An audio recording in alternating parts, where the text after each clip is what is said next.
Imagine coming to a school, unapata shamba yenyu imewekwa fence, shamba ya shule, playground, na kuna gate, illegal gate, na polisi wamevaa kama turtles. Wamevaa helmet, wako na rungu.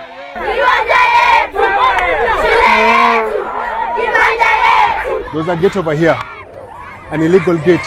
A land grabber known as William Ruto alikuwa ameiba shamba ya shule. To do what? Kujenga parking. I may not entirely own the Western Hotel myself, but I own it with other people. Yes, it belongs to him. How do you know? If it doesn't belong to him, he takes me to court. I have interest in Western Hotel. Then they were tear gassed. They were beaten by the police. But guess who won? The school kids.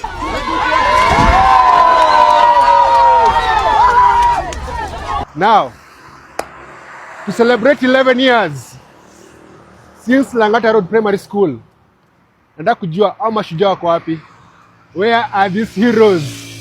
Because those kids, those Gen Zs are my heroes.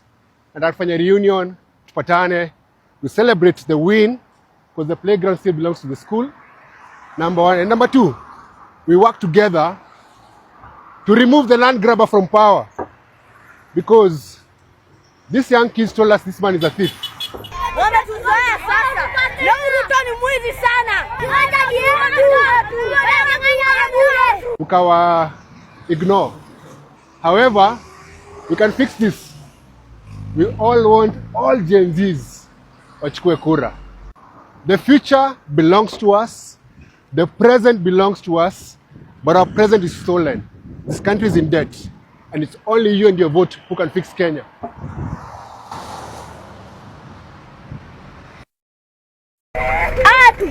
Wametuzoea sasa. Leo Ruto ni mwizi sana. Children. In their eyes, I may be the son of nobody, but I promise to make Kenya the country of everybody. Kenyans, najua wengi wetu tunamtambua Mkenya ambaye anajulikana kama IQ Watson. I think he's a Kenyan in diaspora. So jana usiku katika pilka zangu tu, whenever I want to debate on political issues, I usually go to TikTok FYP page and then I search Kenyan political discussion live. The first recommendation was his live session going on TikTok. IQ Watson left me with a very profound words. Now Kenya, we need to pay attention on this. Mkenya IQ Watson alisema nini? Alisema, Kenyans, we tend to have a perfect solution tukiona anytime mambo ya wizi. He gave an example of Harambee Avenue. Alisema mwizi leo akipatikana Harambee Avenue, ameiba pesa, ameiba simu ya mtu, tunamchoma. Whether it is right or not, tunamchoma. Kuna mwingine ataleta taya, mwingine ataleta petroli, mwingine ataleta mafuta taa, wengine wanaleta kuni, tunamchoma. IQ Watson continues na akasema, the same Harambee Avenue, when a politician, an MP anatoka pale bunge, unapata the very same Kenyans wamesurround kwa gari yake, kiongozi, mheshimiwa, si utuachie leo ya chai. And then he explains akasema, yule jamaa alichomwa na Bob Justice, it is because Kenyans, human beings, we tend to hate or identify ourselves with poverty or the hard situation that we came from. Ndo maana huyo jamaa alichomwa. But why is it that the very same thief, a politician, mwenye anakuibia, why is it that we cannot apply the same solution to the problem of thief, the problem of corruption? Akasema Kenyans, this is mind blowing. Akasema, it is because Kenyans see the politician living their dream.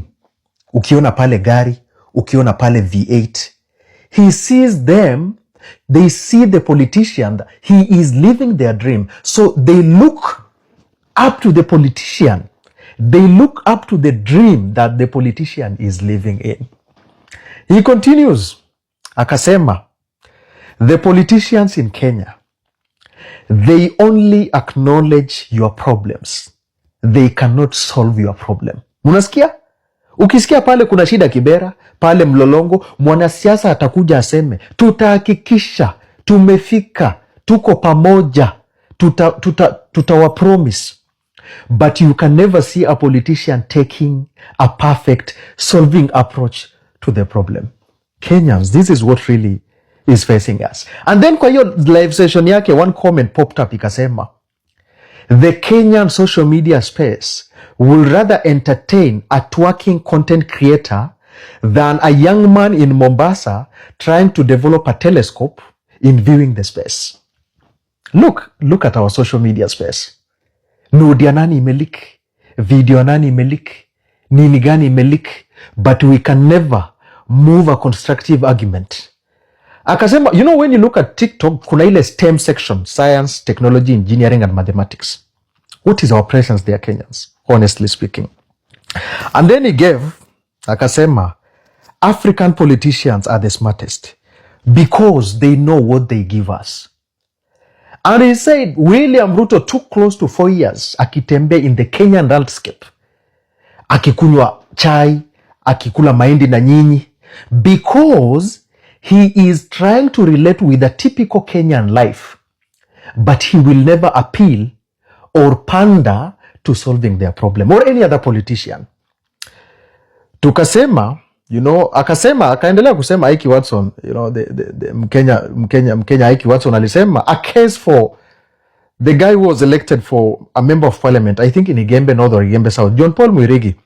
When John Paul Mwirigi was elected, that is an outlier. Because the form of his election, alitoka from no political class akapata kura. What did we see?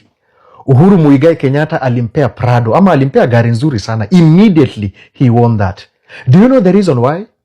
Simply because the ruling class hawataki kukwe na glitch in the system.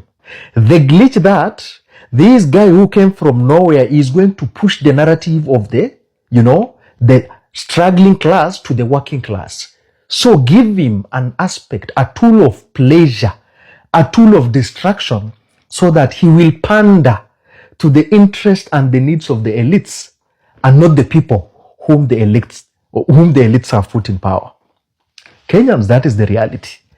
We seem to know, leo wezi wakipatikana, unaona pale Inspector General, you know, Regional Inspector, Ali Nuno akisema, ukipatikana na panga, tutawamaliza. Why is it that since the time in independence, we don't have a solution when it comes to dealing with leaders who are corrupt? Your guess is as good as mine. And this is the importance of listening, Kenyans, sometimes. As much as I speak to you, saa zingine tafadhali chukweni muda wenu and listen to what other people say.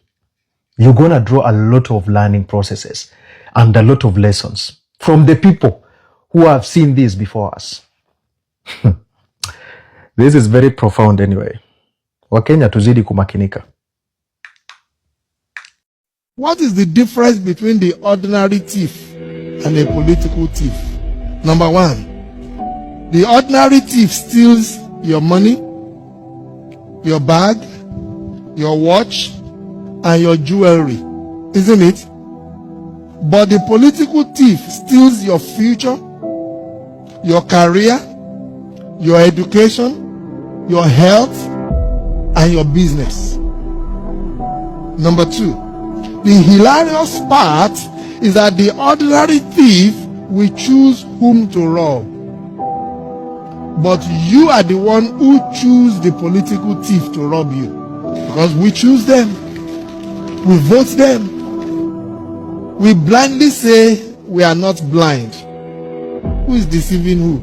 The ridiculous part of the whole issue is that we will fight to defend and protect our belongings from the ordinary thief.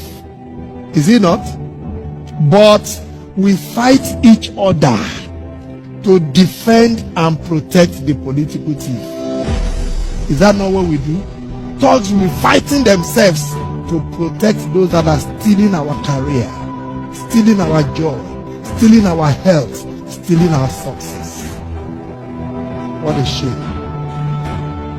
What a travesty. Calls for us to think and think deep.